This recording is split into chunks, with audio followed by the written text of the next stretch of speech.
All right, everyone. Thanks for taking a minute to introduce yourself to someone new. We're going to get Beau up here on stage, and then we will break for lunch for about a half hour to an hour. But I'll hop back up on here and give you kind of the agenda for the rest of the day. But yeah, let's get Beau and take it away, bro. All right, thank you. Very cool, good to be here with you. So just real quick, what do you do? Like, who's here, right? Because I speak mostly to entrepreneurs and designers. Is that, like, do we have anybody else? Marketers?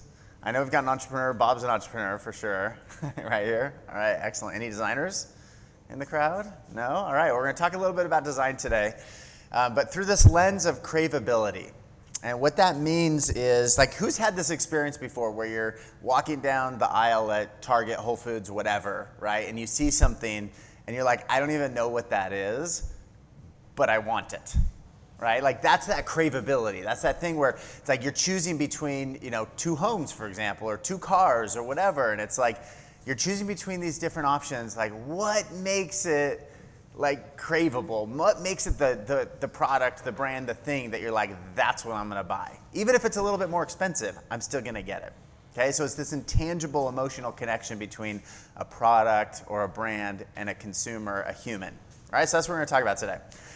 So a little bit about me, quick spot on my design agency that we'll just roll with this.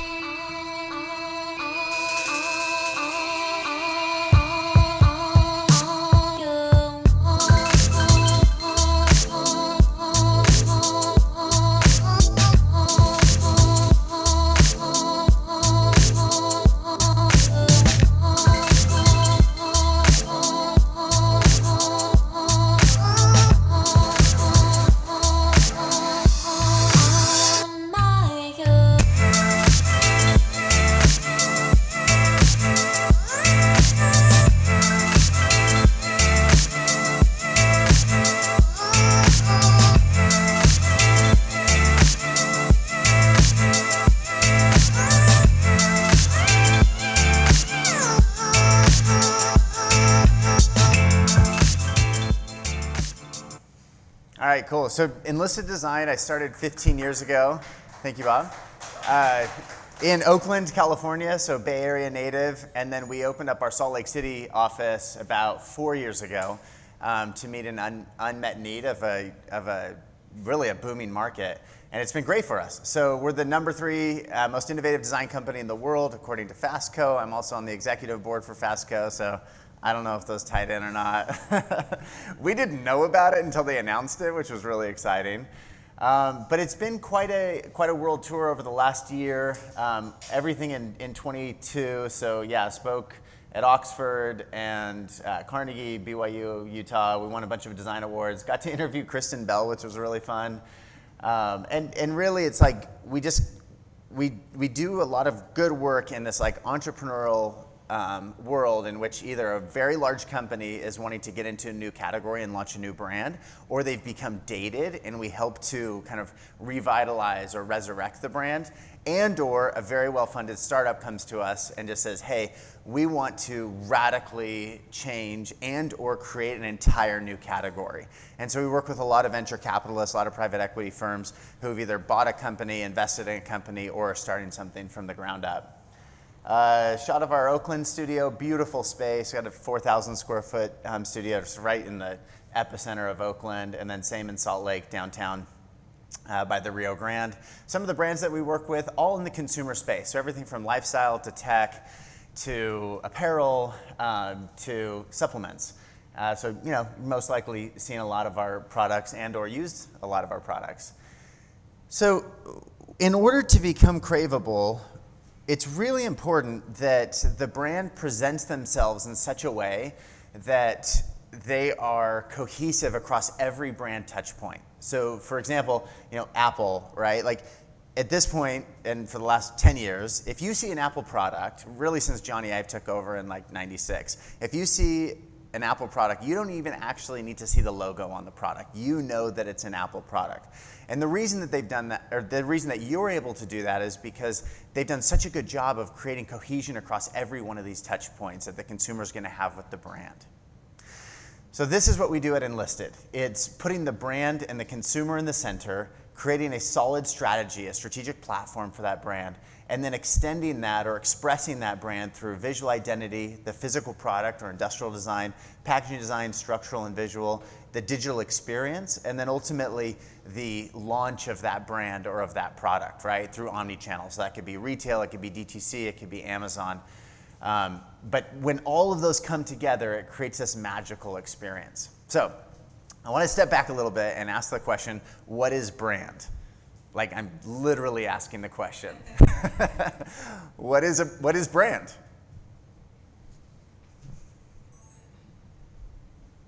Yes? A story about product or service.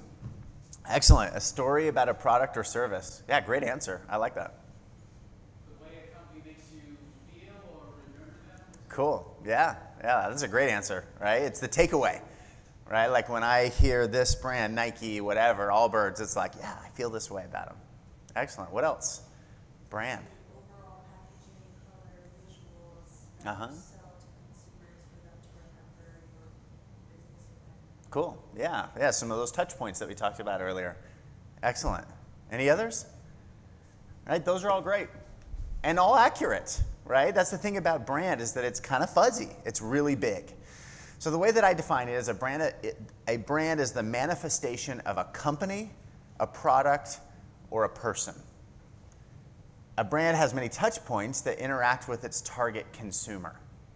And when all of those touch points come together to create one cohesive brand experience, that's where that magic comes in. That's where that craveability comes in, right, that we were talking about earlier. So in order to get there, there's this thing called the brand pyramid. Anybody ever heard of the brand pyramid? Please raise your hand.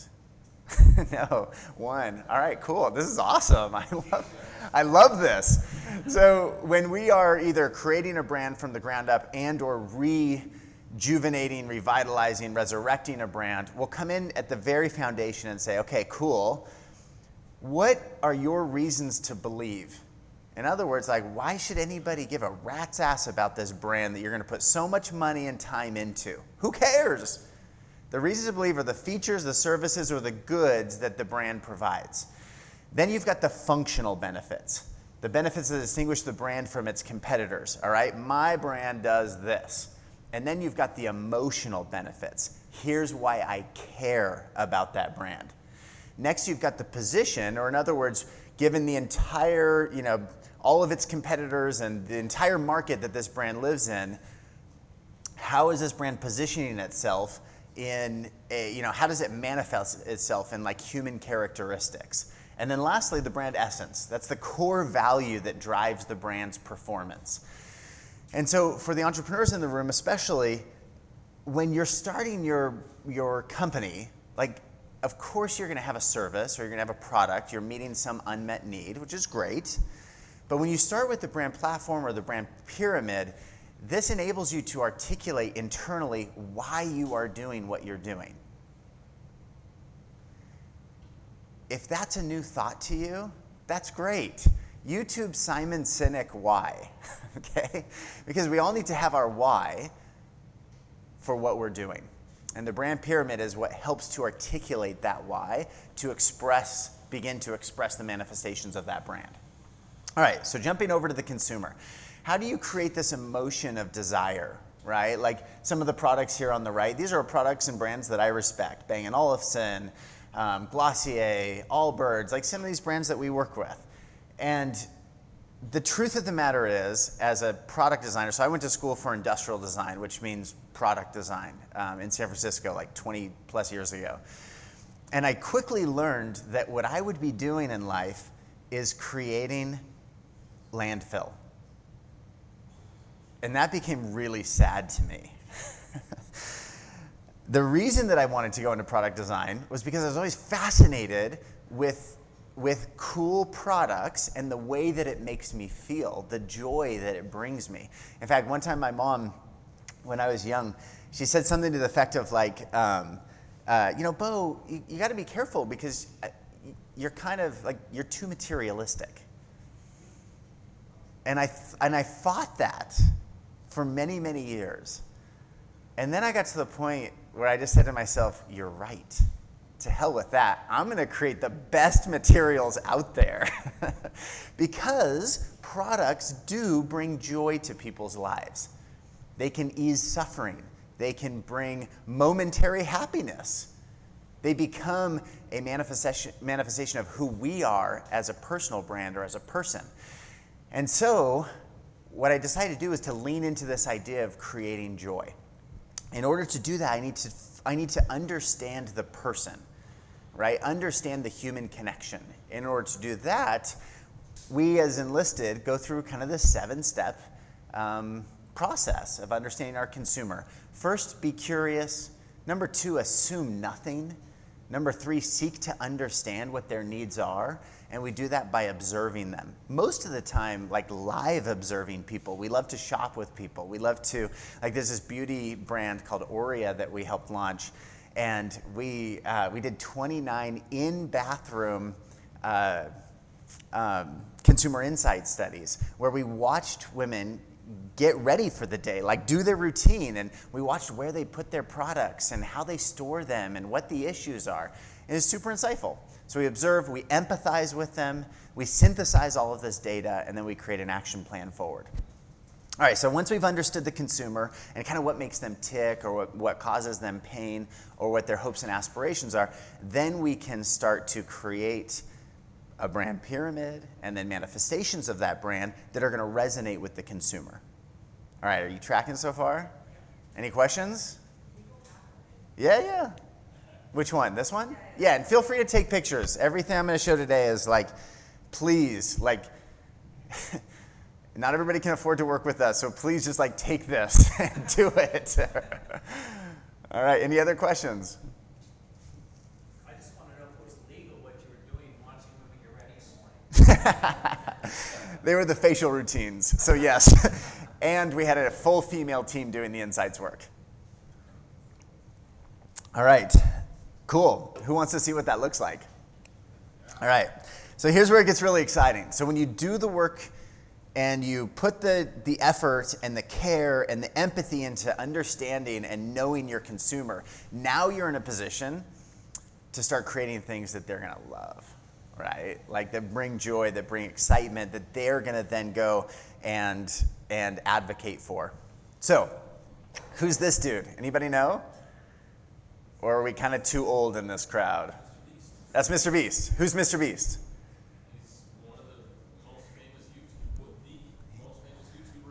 He's the #1 creator in the world.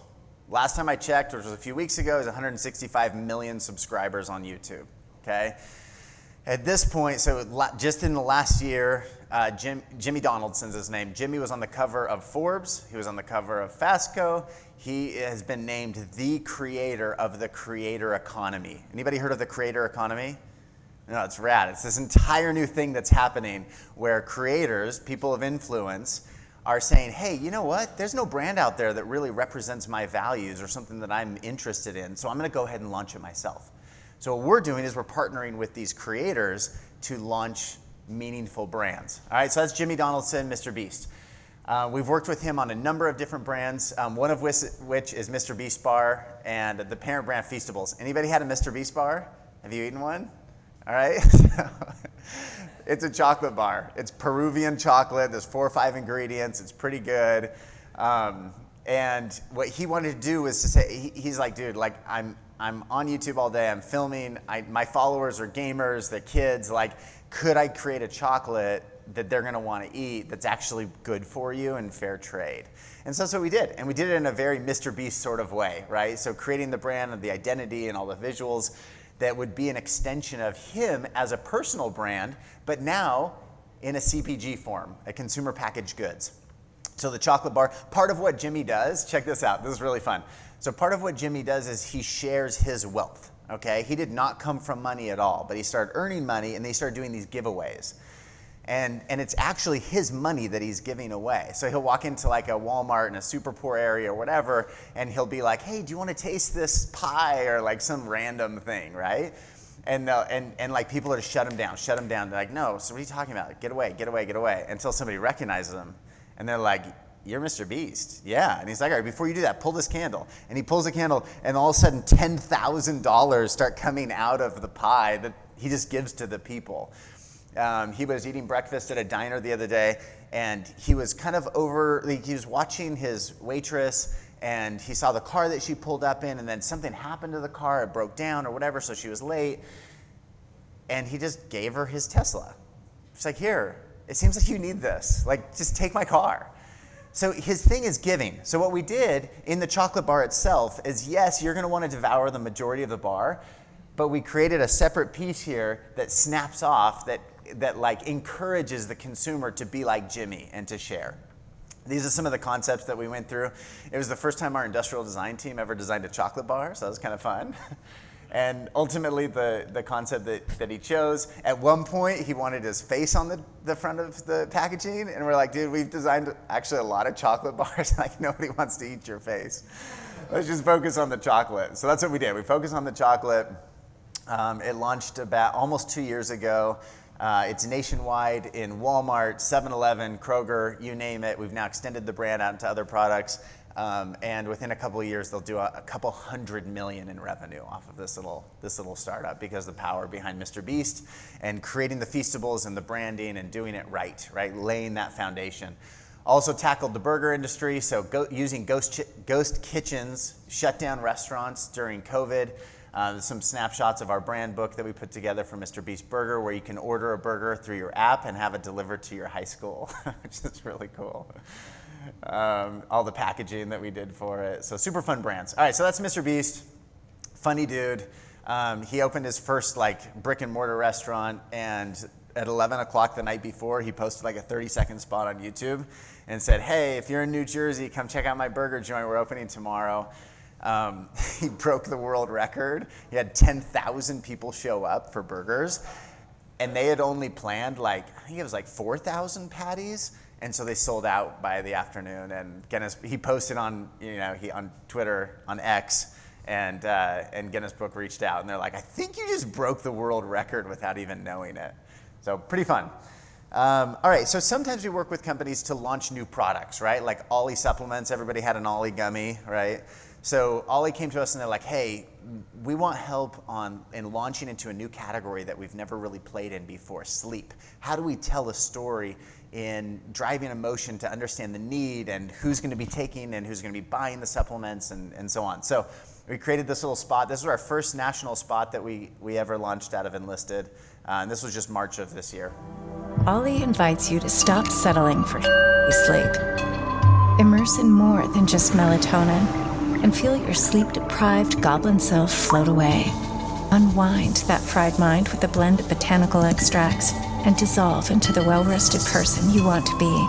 Or tuck them in for a full night of total, glorious silence. Ollie's sleep supplements are here to help you sleep like you've always dreamed and wake up being refreshed. The original cut actually had some swear words in it, and they loved it, so we dinged it out for the national launch, but we were stoked they let us keep them in there. So fun stuff, right? Like, how do you communicate that brand through this little 60-second spot to launch? Allbirds, anybody wearing Allbirds right now? No? Anybody have Allbirds? Has anybody heard of Allbirds? Yes, all right, cool. So sustainable footwear company out of San Francisco. They've had just an amazing run over the last few years. They approached us and asked to create packaging that would represent their brand. And I'm like, okay, that's cool. You're the most sustainable footwear company in the world. Let's create the most sustainable packaging in the world. So that's what we did. So our industrial design team and our visual design team came together. We found a manufacturer that we had worked with a tech company who we knew could create packaging out of sugar. And sugar, or sugar cane, or bagasse, was one of the ingredients, the materials that they would make their shoes out of. And so that's what we did. And the cool part about that is that what happens when sugar hits water? It dissolves. Yeah, so this packaging container can be shipped to the home, direct to consumer, And within 90 days, it's compostable in a non-industrial compostable facility. So there are only 3 of these left in the world that we know of, which I think is pretty cool. So when you think about like the landfill idea, or the landfill, dilemma, it's like, how can we create products and experiences using materials that are going to actually be a blessing to the earth rather than detrimental? And it just took the design world by storm. So, I mean, literally every design publication and competition you could ask. But the coolest part wasn't all of the all of the design awards. It was Kerry Washington got hers and posted on her personal Instagram account. And of course, Allbirds wanted her to talk about like how cool the shoes were, but she went on and on about the packaging, which we were really excited about. So it's like, those moments, right, where you've created something so craveable that somebody like Kerry Washington is projecting that in her own personal brand, her own personal feed, and becoming an advocate for it. So pretty exciting. How about Stance? Anybody wearing Stance? Yeah, all right, we got a couple Stance folks. Excellent. I'm wearing my custom next level shit Stance enlisted socks today. They made these for us after our first project, and it's all I wear now. Stance is a great company. And one of the challenges that they had is that they had 5,000 SKUs. Okay, 5,000 individual SKUs of packaging.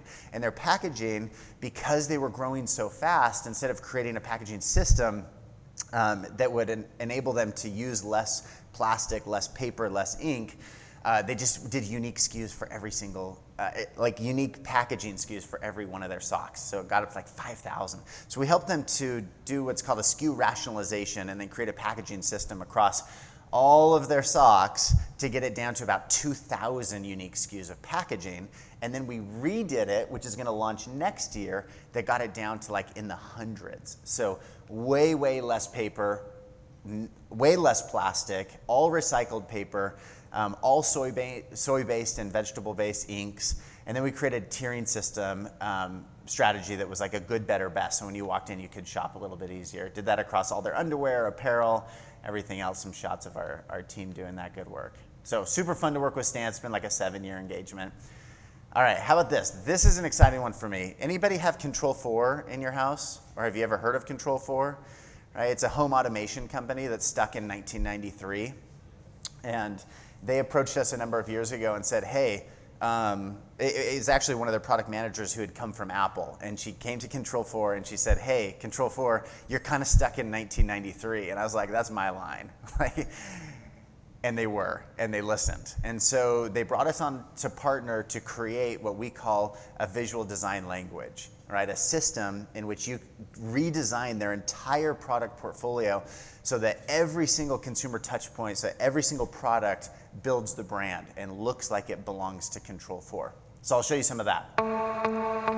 This was our first project with them, was to reimagine the remote from the ground up.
Of the design language, thank you, from Control 4, we then began to extend that out beyond remotes and beyond some of the, the function of the remote into a design language across all of their products. So the doorbell, right? You can see the tie-in between the remote and the doorbell. That's what we want, right? From the doorbell here, you can see it across the different colorways to customize it to your house. These are very, very high-end products. And so because they're so high-end, they're going in homes that generally, this is like a $20,000, $30,000 install, and you're gonna wanna customize it to the architecture of your home. Then going into lighting, nobody had thought through lighting. No designers had gone through and be like, how should we think about lighting throughout the entire house? And so we created a modular system that can be customized per room and per need for all of the displays, all of the light switches, and so on. And we're continuing to just tackle the home with Control4 one by one, right? All of the different products that they have going through and creating this cohesive language across the whole thing. All right, so that's the Control4 example. This is a fun example to me. Loved seeing the work that was happening with the Zen homes, right? Is that what? Zenny homes. Because these, the home category is just antiquated. Like, it just is. And so there's a company out of LA called Semi-Handmade, which does, you basically buy IKEA cabinets and then you buy their fronts, which are super premium fronts. And I thought, we need to create the first direct-to-consumer cabinet company of well-designed cabinets. And so we partner with them to design out and create the brand Boxy. Right, so the consumer picks exactly what their cabinets are, what their fronts are, the color, material, finish, and then they're shipped to the consumer in boxes that you take the cardboard off and just pop it into space. It's amazing. I now have my kitchen, all the cabinets in our living room, in our laundry, in our kids' rooms. It's all Boxy.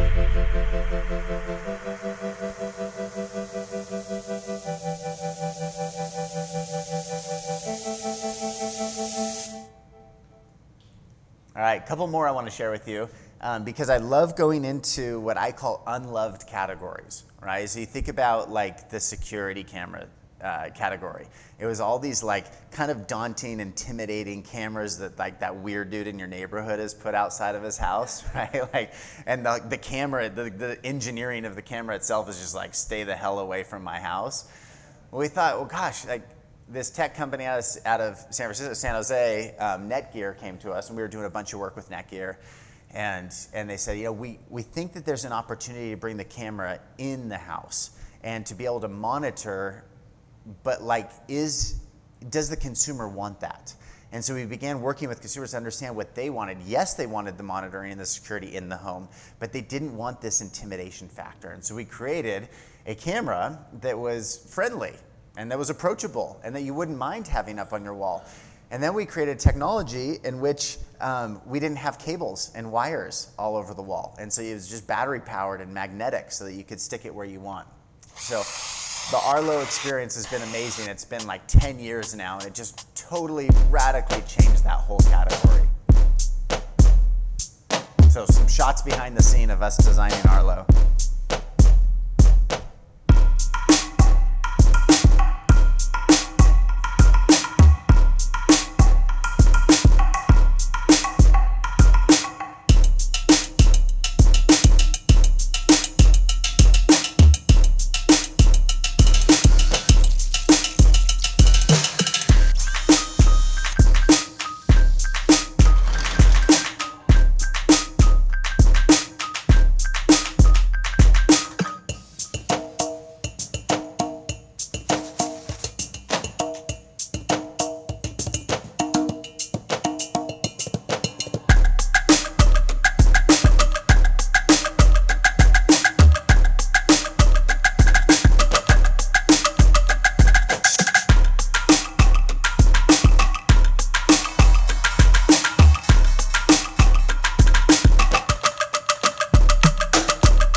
One of the things I love most about the Arlo success story is that it brought this technology into the consumer's hands, right? DIY.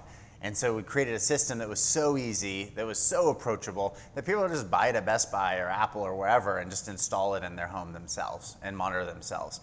And I love that idea, right? Democratizing technology, democratizing healthcare. I won't show you any of the healthcare stuff that we do, but everything that we do is in an effort to democratize healthcare. So going direct to consumer, enabling consumers to be able to do their own testing, their own self-care. Really important to me. All right, so Arlo, okay, this is really cool. So there's a couple of VCs that we work with, Andreessen Horowitz and Lower Carbon Capital out of Palo Alto. And Lower Carbon's great. So Chris and Crystal Saka, anybody heard of them? Chris was on Shark Tank for a couple of seasons. They're just these like, radical investors. And what they did is, it's a husband and wife, Chris and Crystal, and they pulled all of their capital out of the big tech companies that they'd invested in. They created their own personal $1.3 billion fund in which they get to invest in whatever they want to. So when you go to their site, it's great. Their tagline is, capital to unfuck the world. That's their tagline, right? And it's like, that's what they do. That's how they're deploying their money. And so what they're doing is going category by category to say, hey, how do we do this not only better, but how do we do it in a sustainable way that's gonna ultimately be good for the world? So enter the next couple of projects that I'm gonna show you that we've done with Lower Carbon, which are really meaningful. One is the electric boat category, the ski boat category. Nobody has electrified the ski boat category until ARC.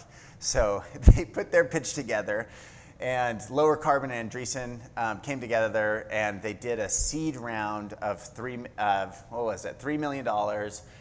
6 months later, once they had a proof of concept, they did their Series A at $35 million, and they did just close their Series B at $75 million. They've still only shipped about 20 boats. Okay, but the promise and the technology is so good. They're all ex-Tesla and ex-SpaceX engineers. We partnered with them to create a brand and a product experience that people would care about. In other words, hey, we all really like wakeboarding and skiing. Like, let's rethink that experience from the ground up, and let's do it with an electrified boat. So there's so much technology in here that I can't wait to tell you about that's coming in the next generation. So stay tuned for next year. But this is ARC 1. They sold out, so they sold 20 boats, mostly to celebrities and kind of, high net worth individuals. But just a beautiful boat, beautiful experience. It's seamless, it's electrified. Like, anybody been in a Tesla? Anybody driven in a Tesla? Like that experience when you just gas it? Right? Now, anybody been in a gas-powered ski boat? And you're like, hit it. Okay, hit it. Hit it, right? I'm 200 pounds and it can barely get me out of the water, right? So imagine the Tesla experience behind a boat. That's what it's like. It's unbelievable. Yeah, exactly. You gotta hold on tight. So super fun. It's so fun to see ARC just blowing up, and we're still working with them. In fact, we even had one of our designers move to LA and go in-house at ARC because we're just like, we just want every detail to be perfect. All right, and then the last one that I'll show you is called EcoSofy.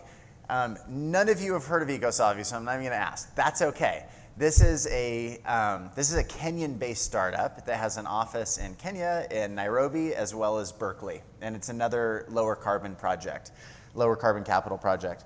And what I didn't realize before they reached out to us is that about 2.5 billion people use coal to cook every day. 2 to 3 meals a day. I had no idea that that was the case. Here's a shot of Nairobi. This is what the air looks like.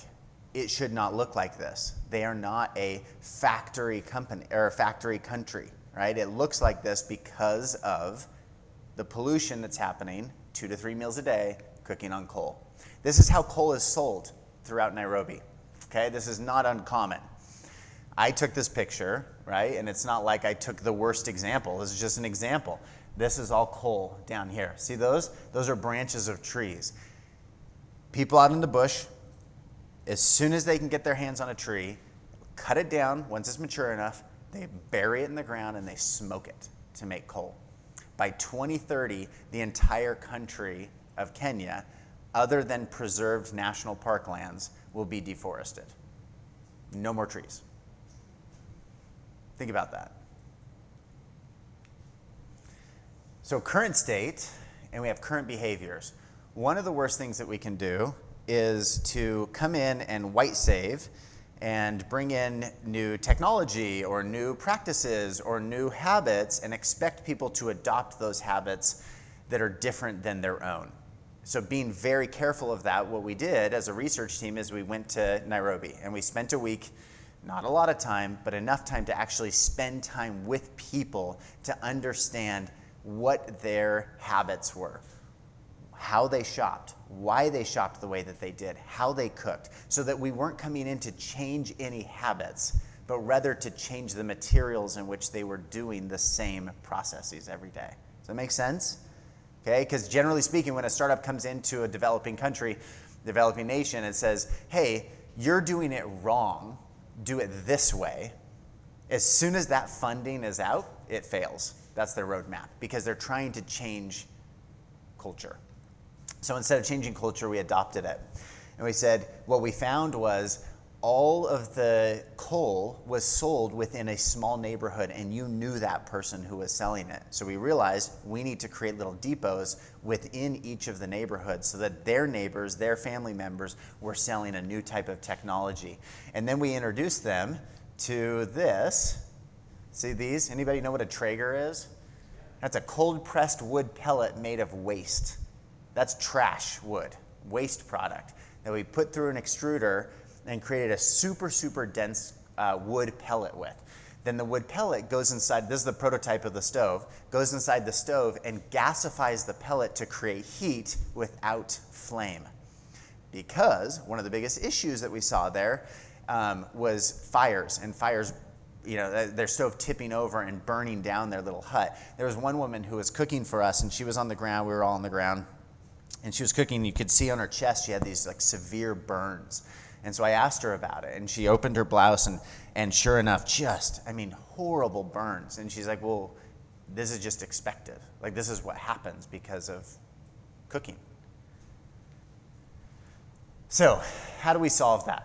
We use technology that already exists, and maybe some new some new technology, but within the same processes of what they're already doing. So could we create depots that sells these wood pellets, okay, in their neighborhoods from the people that are already selling them coal, creating a better experience, creating a branded experience. Like, the idea of a branded experience does not exist in Nairobi, okay? Like, it's not even a thought. And so you open a store like this, there used to be maybe a coal, you know, a place that sold coal, and all of a sudden it's like, oh, this is exciting, this is cool, what's this? And then you create a stove that functions very similarly to the stove that they already have, but using very, very simple technology, right, to gasify these pellets, ship it in 2 sizes, have a stand, right, because some people want to cook on the floor and some people want to cook up a little bit taller, because we saw all these rigs that people had created out of found materials to bring their stoves up, and create a stove that would allow them and enable them to, the consumer, to continue to do what they were already doing, but in a safer, much more effective way. The pellets are 10 times more effective, right? So the coal, for example, takes about 30 minutes to get the water boiling in order for them to do their lentils and beans. And this is like minutes, right? So they saved on average about 90 minutes a day in which they can now go work or be with their family. If this tips over, there's no flame. Okay? Pellets spill out. Ash spills out on the ground. It's safer. This here is given away for free. The stove, they can't afford a $100 stove. It's given away for free with a year-long subscription to these pellets that are sold by their family members, their friends in their village. So pretty exciting launch. Thank you. I'm really excited about this. Like, this is where design and craveability come in to meet like real needs. Battery, yeah. Yeah, so it's battery operated, but it's USB. So a lot of them have solar panels already, and then they're able to recharge it. Mm-hmm. Yeah, and it's 2 USBs, so you can charge in, and then you can also charge out for their cell phones. So one cool thing, we did a project in Tanzania a few years ago where we're bringing solar to villages that have no infrastructure whatsoever for energy, for electricity, And so there's solar panels, and then we're able to wire inside of their huts, and they're able to sell the power to charge people's cell phones and actually make money enough for them to have electricity without having to pay for it.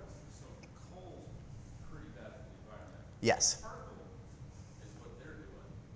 It's even worse for the environment. Yes. Because they're cutting down a living tree, burning it, Yep. and then reburning it, because what they do is smother the fire. Yeah. They're actually making charcoal, which is even worse because they have a tree that's taking pollutants out of the air Yeah. and creating oxygen. Yeah. They're cutting that down, so there's It's a double hit. And I didn't realize how prevalent that was. So the team, the EcoSofi team, actually, we got into a little 6-seater like Cessna and flew me up to be able to see. And you just see these little poofs of smoke happening everywhere.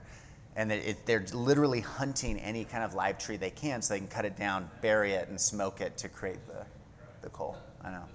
Yeah. Yeah, it is. Yeah, so it's launched right now. Yeah, so it's in the test market is in Nairobi. Nairobi's kind of like Nairobi is kind of like the Silicon Valley of Eastern Africa. Yeah, it's like where a lot of startups are. Yes. Yeah. Yeah. Yeah. So the founders they have an office in Berkeley, California, and that's how we met them, and part of Lower Carbon, and then also out of Nairobi. So pretty exciting. Yeah. So that's it. A quote to leave you with that I really that I love, especially for entrepreneurs. So I've co-founded. I think I'm at over 20 companies now. Love co-founding companies. Usually I'll come in kind of as the design, co-founder or advisor or investor. A lot of that's through Enlisted. Some of it's through our parent company, Pattern, which is the largest e-commerce accelerator in the world. But I love this for an entrepreneur. Life begins at the end of your comfort zone. So what's next for you? I'll leave you with that. Thank you.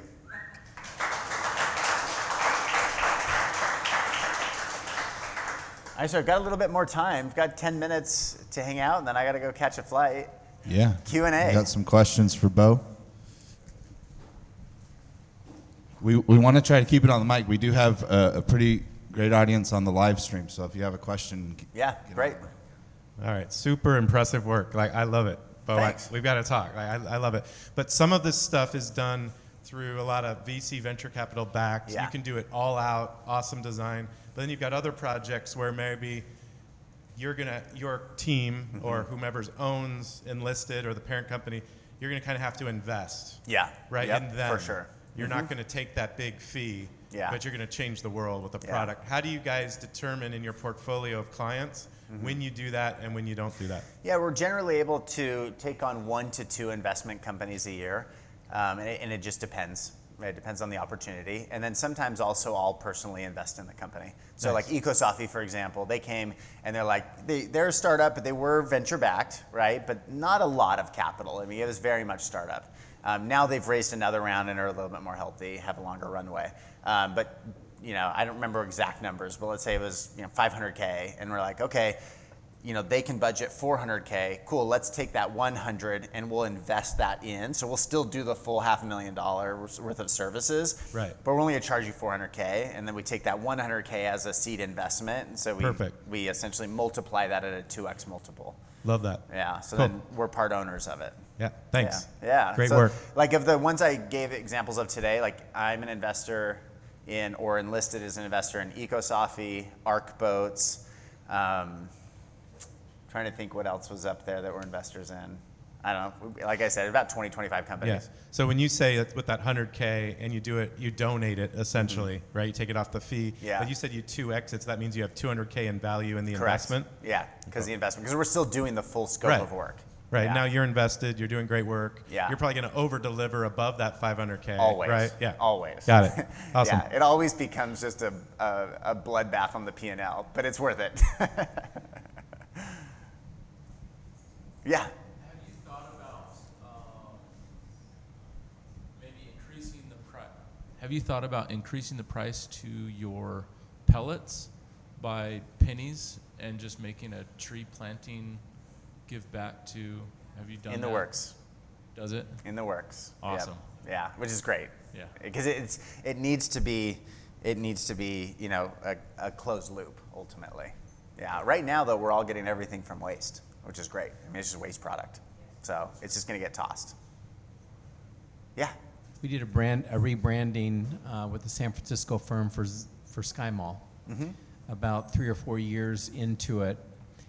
This looks like it's way more than a rebranding. So is a typical assignment for a startup in the neighborhood of 500,000? Totally depends. Like 100% depends on kind of 3 factors. Number 1, do I want to do it? Like, do I believe in this startup, right? Are they going to change the world in some way? Number 2, what is their funding situation? And really, number 3, can we fit them in? Like, the pipeline is really full, so it's kind of like, you know, they may be able to afford $100K, but it's something I really want to do, and so we're able to do it over a longer period of time where we can fit it in the cracks.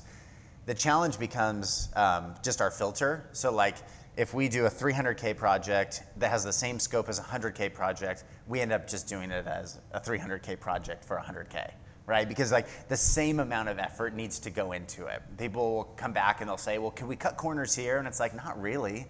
Like, sure, but like you're gonna get a shitty product and we don't do that. So, you know, there's lots of other agencies out there who will do other, you know, but we're usually not interested in that. You know, it's like some of the work that you did, like is it Aura or Ori, right? So the Fuse project did that, right? They paid $1 million for that work, but it's done so well that now they can take it and sell it to you and to others, right? And grow the brand. So it's like when you do it right, it generally pays off.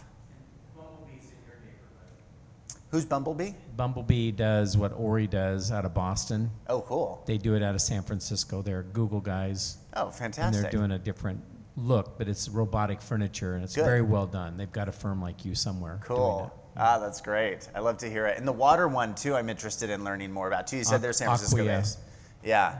Startup in San Francisco. Very cool. Yeah, and that's usually how it's like. Usually a company will start up, they'll have kind of a proof of concept or an MVP, right? And then they'll launch that, they'll get some funding, you know, they'll learn a lot, and then they'll come to us for either when they're at their Series A or Series B, or ready to go from like a local market to a, you know, to a national market to an international market. And your Salt Lake office is very close to where our office is. Oh, is Are it? you on Third West? Yeah, we're on Pierpont. Yeah. Like yeah. where the raised, you know, walkway is on Pierpont, that's us. Yep, Yeah. yep. Okay. And how much do you do out of Salt Lake versus San Francisco? We got about 15 people in Salt Lake versus 35 people in San Francisco or in Oakland. Can you do the same quality of work out of Salt Lake? Oh yeah, so it's all one team. Great. Yeah, it's all one team. We actually, because we opened up almost 5 years ago, the Salt Lake team, my goal was to not have 2 offices, right? And we actually have little offices everywhere, but it bothers me when design agencies are like, well, our New York office. I'm like, dude, that's one dude and you know it. So yes, we do have a New York office, but it is one dude, so I'm not claiming it. No, but we all work, because we opened the Salt Lake office pre-pandemic, we learned how to work across both offices as one cohesive team. And then when the pandemic hit, we were already able to work remote. Other than our industrial design team, which was really tricky, we have about 12 industrial designers. Because they're physical objects, we need the 3D printers, the CNCs, the tools that like you go in. So we actually, one of our clients, which was a hearing aid client, got us whatever it was, you know, from the government so that we could stay open and continue to work in the studio. Cool. Yes. Thank you so much, Beau. This was an awesome presentation. I feel like you're all kind of blending together. Yeah, it's so Kind of true. connected, design thinking, I Tesla, know. technology. You talked a bit about the design thinking of like consumer insights. Can you tell me a little bit about what's the background of the people who are doing that research? Yeah, so we have one person has her MBA in design research, so it's an MBA but with a design research focus. We also have our VP of strategy. She started as a designer but got kind of fixated and interested in the consumer and then how that's expressed through design, and then actually left one of the larger design agencies in San Francisco, started her own company as a consumer brand, grew that, sold it, and then took a little bit of time and then came back into the industry. So she leads all of our insights work because she's done it as a designer, as a strategist, and as an entrepreneur. So super unique blend of people. And then we have two other strategists who have just their whole career is strategy. Yeah, but they have design strategy programs now that you can go to. That's what Joe Wrote, one of our strategists, has. Cool. And others are like anthropology or, like more traditional routes to insights work. Cool. Hey, well, thanks so much for having me. I appreciate it.